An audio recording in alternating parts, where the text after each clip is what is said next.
찬송가 1장 만복의 근원 하나님을 함께 부르심으로 2024년 3월 11일 월요일 새벽 예배를 시작합니다.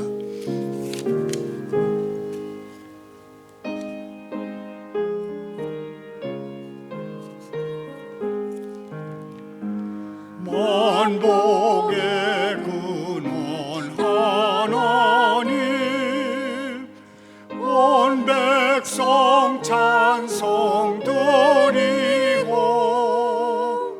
저 천사여 찬송하세 찬송 성부 성자 성령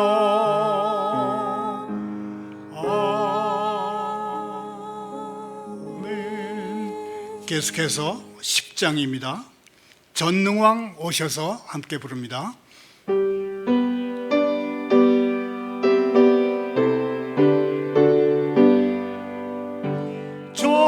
전능왕 오셔서 주 이름 찬송케 하옵소서.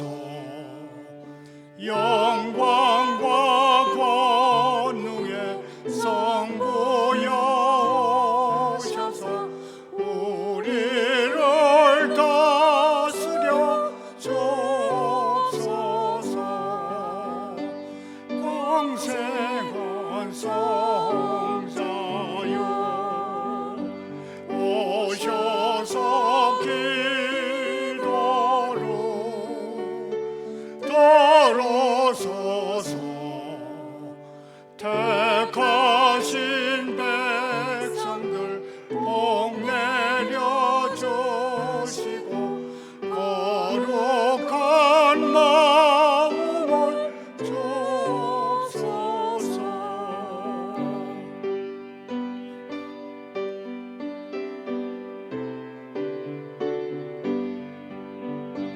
위로의 주 성령 오셔서 건정고 주옵소서. 전능한 주시여 각 사람 마음에서 떠나지 마시고 계십소서.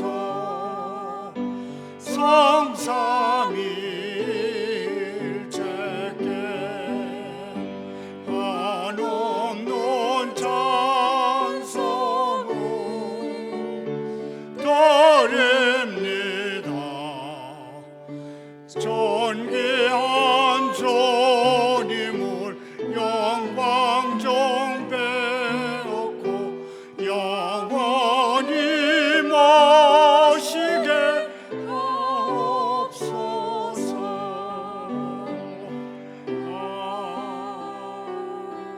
아멘.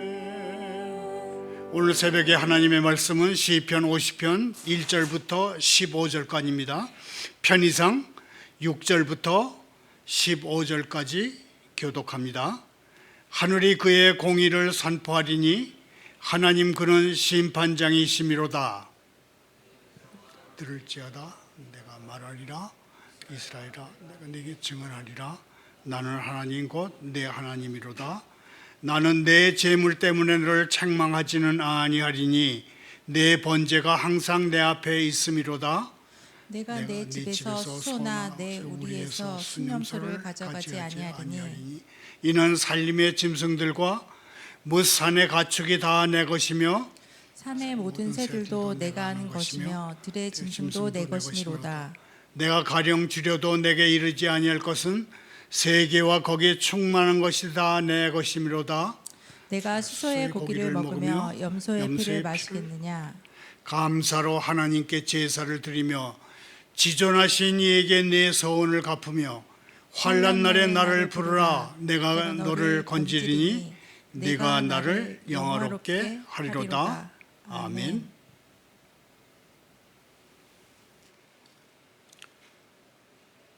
주님 주님은 제가 얼마나 서툰지 잘 아십니다. 제가 도덕적으로 올바른 성품을 일깨울 수 있게 도와주옵소서. 마땅히 져야 할 책임을 지며 그리스도를 위해 그 책임을 기꺼이 받아들이게 하옵소서. 예수님의 이름으로 기도하옵니다. 아멘. 오늘의 설교 부제목은 환난 날에 나를 부르라입니다. 이 부제인은 무신론자든 하나님을 욕되게 하는 사람이든 불결한 사람이든 그대가 환난 날에 하나님을 부르면 하나님은 그대를 건지실 것이니 한번 시험해 보시라 하는 그런 뜻이 들어 있습니다. 사람은 더할 수 없는 어려운 일을 당할 때 하나님은 과연 계신가 하는 의문을 던지게 됩니다. 이에 대한 제 대답은, 우리의 대답은 하나님은 계십니다입니다. 그러니 이 유튜브 예배나 또 다른 예배에 오셔서 하나님을 시험하신 후에 한번 그 결과를 지켜보십시오. 하나님은 어려운 일을 당할 때나 참 견딜 수 없는 일을 당할 때 나를 불러라. 그러면 구해주리라 그렇게 말씀하십니다. 설교 중에는 성령 체험한 24살의 사형수 이승만 청년이 이 땅에 하나님의 나라를 세운 얘기를 간단하게 하겠습니다. 이승만이 신실한 크리스천이 된 것은 고종황제 폐위 음모에 가담한 죄목으로 갇혀있던 한성 감옥에서 성령 체험을 하면서부터입니다. 모진 형옥을 살던 이승만은 평생 처음 감옥에서 이렇게 기도합니다. 하나님, 제 영혼을 구원해 주세요. 우리나라를 구원해 주세요. 이 간단한 청년 이승만, 사형수 이승만의 기도에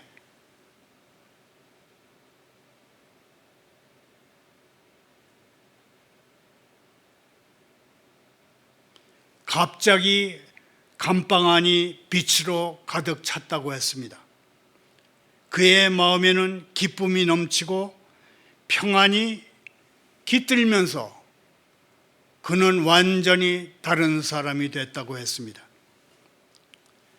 정치권도 언론도 이승만을 독재자라고 대대적인 공세를 펼 때 어느 기독교 신문은 이승만은 이런 사람이다라고 이렇게 사설했습니다. 자나깨나 걸어가면서도 기도하는 대통령. 우리 대통령은 독재자가 아니요 신앙인이다. 날마다 1년 내내 찬송 기도하며 전도하는 선지자다. 다만 한 가지, 공산당 토벌에는 그는 독재자다. 오늘 새벽에는 환난 안에 나를 부르라는 말씀이 병든 가족, 망해가는 사업, 악화되는 건강, 실직의 위기, 극심한 고난 속에 헤매는 가엾은 영혼에게 어떤 의미를 지니는지 4가지 측면에서 살펴보려고 합니다. 첫째로, 제사가 아니라 현실이 중요하다는 것입니다. 하나님은 진실한 마음 없이 행하는 예배의식에는 별 관심이 없으십니다. 내가 내 집에서 숫소나 내 우리에서 순념소를 가져가지 아니하리니 이는 삼림의 짐승들과 무산의 가축이 다 내 것이며. 이 말씀의 뜻은 하나님은 유대인들이 하나님께 드리는 여러 모양의 제사보다도 찬송과 기도를 더 기뻐하신다, 그런 뜻입니다. 참된 기도가 아무런 진심이 없는 제사보다 훨씬 더 나은 이유는 참된 기도 속에는 의미가 존재하지만 정해진 방식에 따라서 하던 대로 습관적으로 드리는 제사 속에는 아무런 의미가 없어서 그런 제사는 바보 놀이처럼 무의미하기 때문입니다. 죄송합니다. 늘 하던 대로 드리는 제사가 바로 가톨릭의 미사입니다. 우리가 가톨릭 성당의 미사를 볼 수 있는 것들, 미사에서 볼 수 있는 것들, 흰옷 입은 소년, 보라색, 분홍색, 붉은색, 검은색 옷을 입은 남자들, 촛대 든 사람들, 십자가를 진 사람들, 종을 치는 사람들, 연기를 내는 사람들, 단발한 사람들, 무릎을 꿇은 사람들, 이 모든 것은 보는 사람에게 굉장하다, 그런 느낌을 줍니다. 그리고 즐겁게 합니다. 그러나 향피움이 향기롭고 꽃들이 아름다우며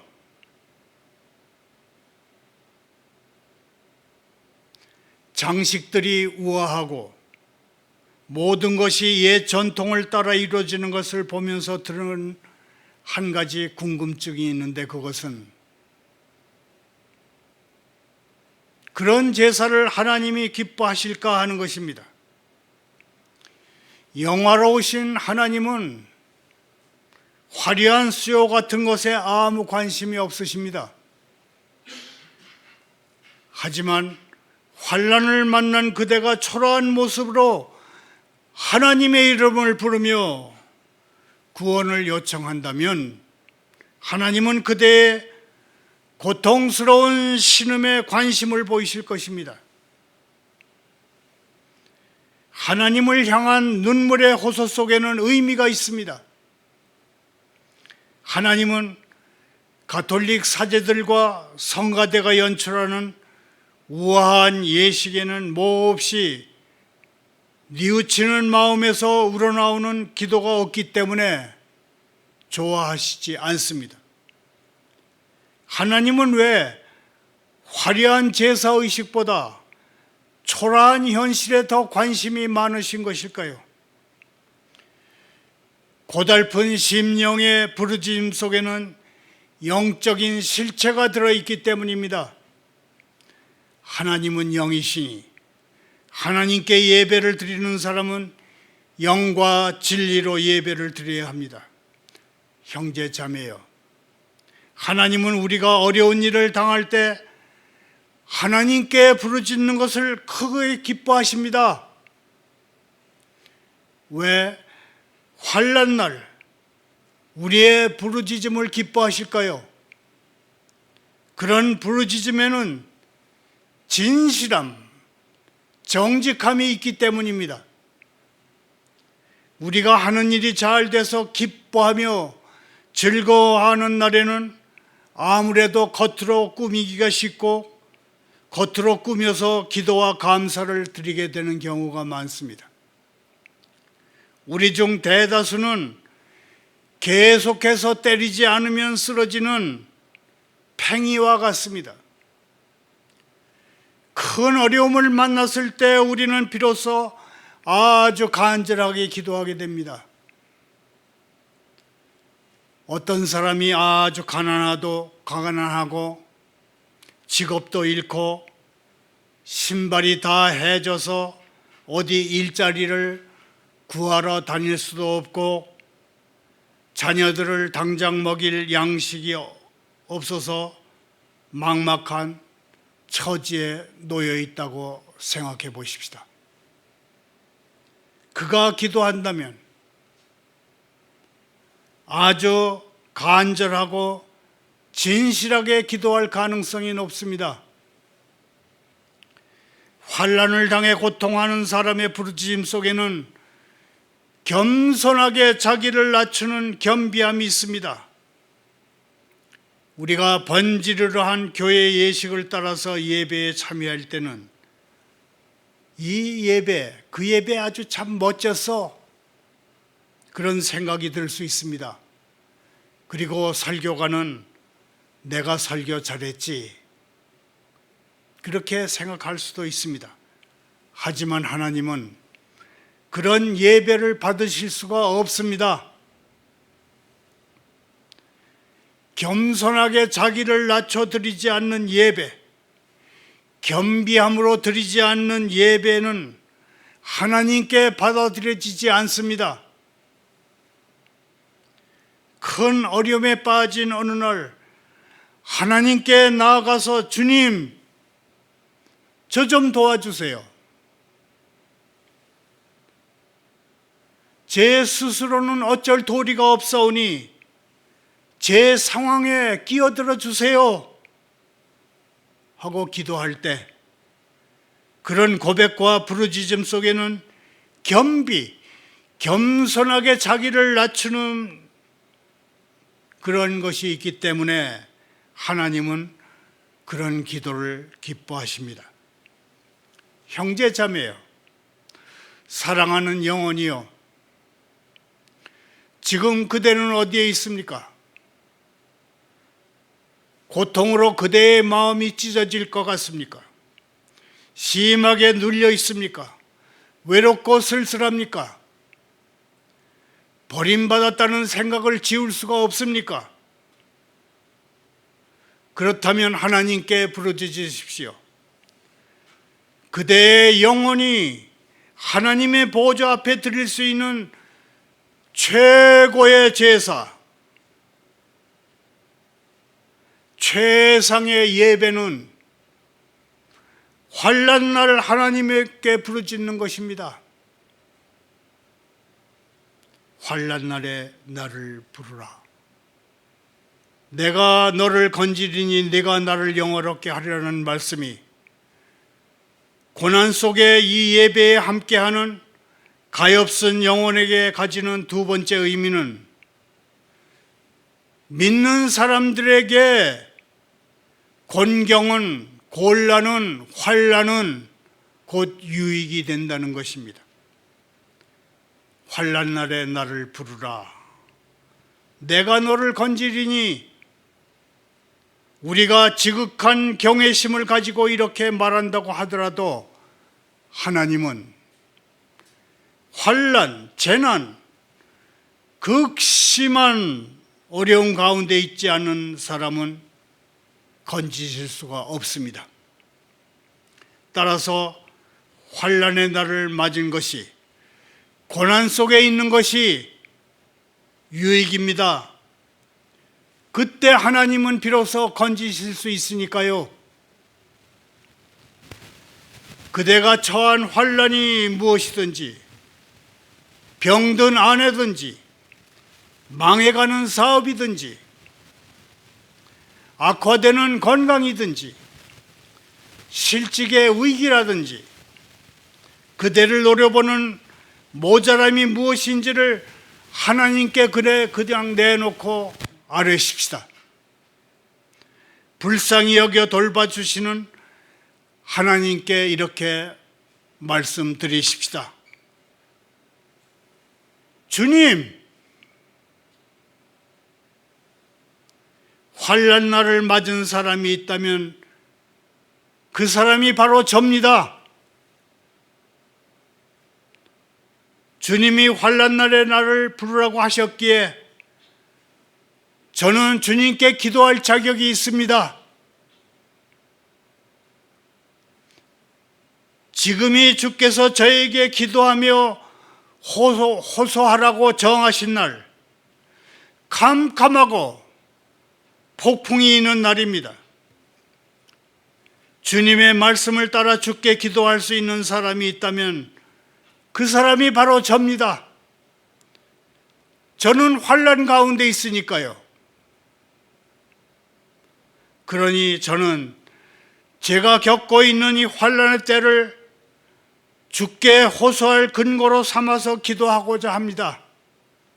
주님, 동틀녘의 이 캄캄한 속에서 종의 부르짖음을 들으십시오. 환난 가운데 있는 형제자매요, 환난 날에 나를 부르라 내가 너를 건지리니 하시는 하나님의 말씀을 듣고 마음으로 영적으로 뛰어오르십시오. 여호와께서는 갇힌 사람들에게 자유를 주시는도다라는 말씀을 믿으십시오. 주님은 그대에게 자유를 주시기 위해서 오셨습니다. 찬송 받으실 주님, 주님의 일을 미루시고 주님의 일을 이루시고 소망 중에 있는 갇힌 이들을 그냥 지나치지 마시옵소서. 저희는 한시라도 주님을 방해할 생각이 없습니다마는 슬퍼하는 이들을 잊지 마십시오. 이 교회의 이곳저곳을 다니시면서 큰 절망에 갇힌 이들을 구해 주십시오. 그들이 환난 날에 주님을 불러서 주께서 그들을 건지신 일을 그들의 심령이 기뻐 찬송하게 하옵소서. 그들이 주를 영화롭게 할 것입니다. 환난 날에 나를 부르라 내가 너를 건지리니 내가 나를 영화롭게 하리로다 하는 말씀이 고난 속에서 이 예배에 함께하는 가엾은 영혼에게 가지는 세 번째 의미는 하나님은 우리에게 은혜를 그냥 거저 주시겠다고 하는 것입니다. 환난 날에 나를 부르라 내가 너를 건지리니 하신 이 말씀은 이 말씀의 대상이 되는 사람에게 어떠한 조건도 붙이지 않은 무조건적인 약속입니다. 환난 날에 나를 부르면 건지리라. 이 약속 속에는 주님의 이름을 부르는 사람은 구원을 얻을 것이라는 또 다른 약속의 취지가 그대로 담겨 있습니다. 그런데 이 약속을 받은 사람이 누군지 아십니까? 감히 하나님을 웃음거리로 만들었던 사람들입니다. 그들은 진심도 없이 제사를 드렸지만 하나님은 그들 각자에게 환난 날에 나를 부르라 내가 너를 건지리니라고 말씀하셨습니다. 따라서 저는 하나님은 이 약속은 아무도 제외시키지 않는다는 결론을 얻습니다. 하나님은 없다 그렇게 말하는 무신론자든지 말이나 행동으로 하나님의 이름을 더럽혀 욕되게 하는 성령 모독적인 사람이든지 청결하지 못한 사람이든지 그대가 환난 날에 하나님을 부르면 하나님은 그대를 건지실 것입니다. 그러니 지금 하나님을 시험해 보시지 않겠습니까? 죄의 쇠사슬에 묶인 사람들이여, 여기 와서 과연 하나님이 그대를 자유롭게 하시는지 그렇지 않은지 보십시오. 수고하고 무거운 짐진 이들이여, 모두 그리스도께 나오십시오. 그리스도께서 그대들에게 쉼을 주실 것입니다. 썩어 없어질 것들이든 영적인 일이든 특히 영적인 일에서 환난 날에 하나님을 부르짖으십시오.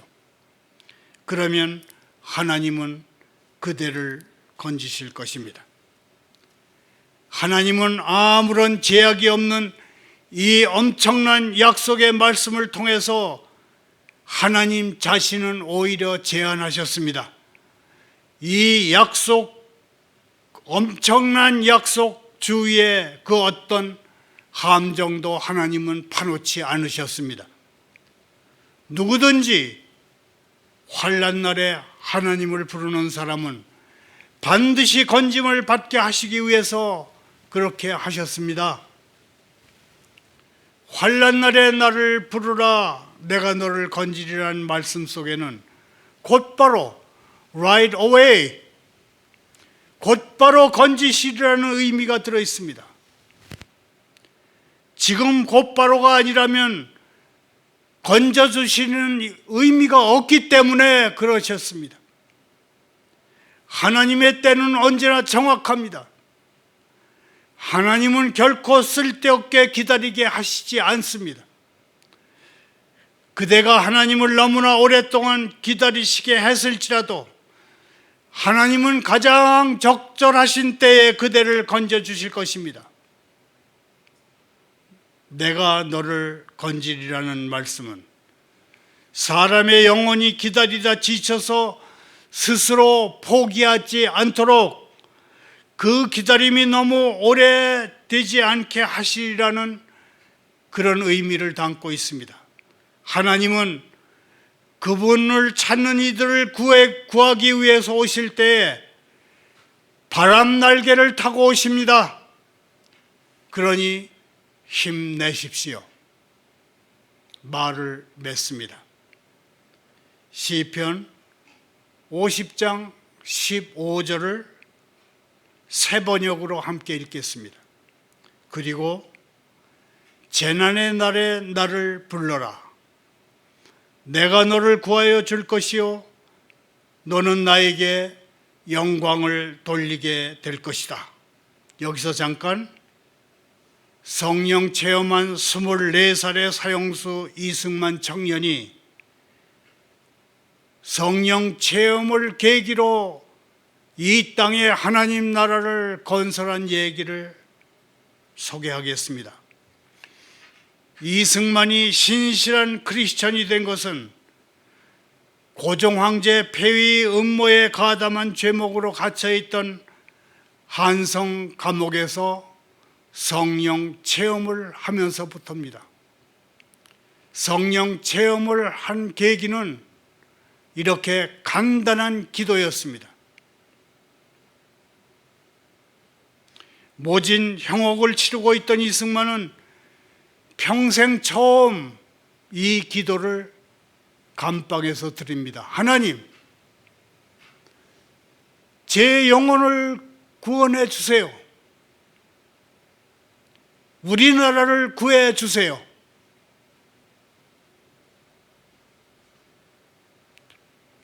그랬더니 갑자기 감방 안이 빛으로 가득 채워지는 것 같았고 그의 마음에 기쁨이 넘치는 평안이 깃들면서 그는 완전히 변한 사람이 되었습니다.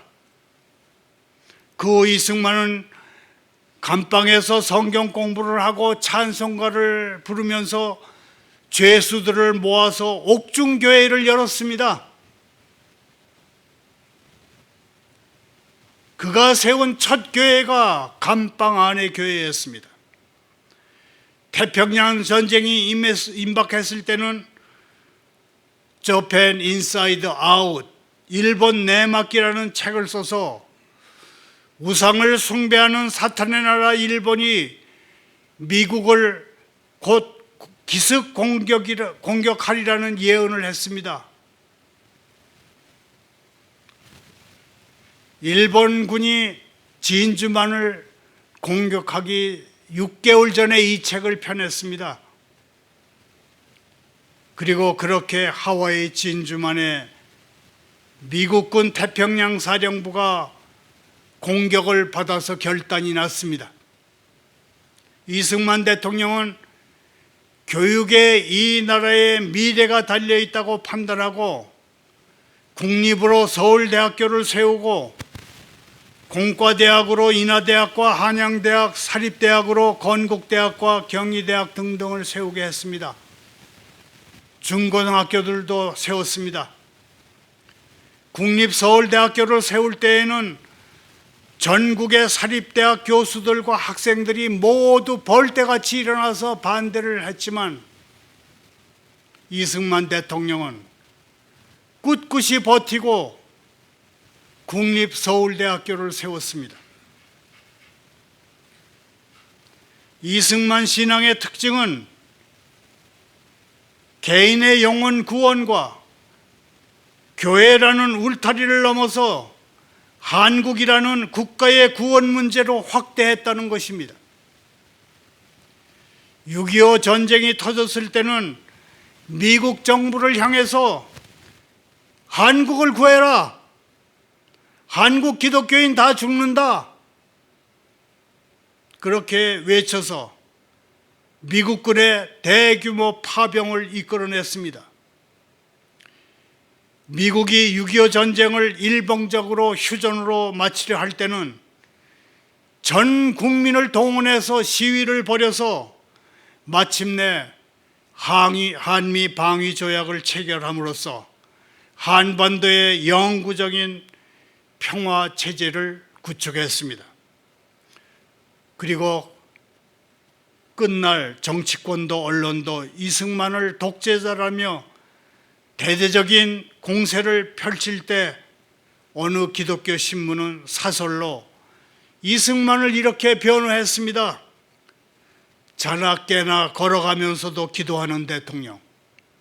우리 대통령은 독재자가 아니라 신앙인이다.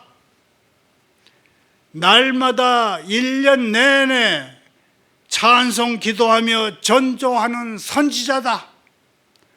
단 한 가지, 공산당 토벌에는 독재자다.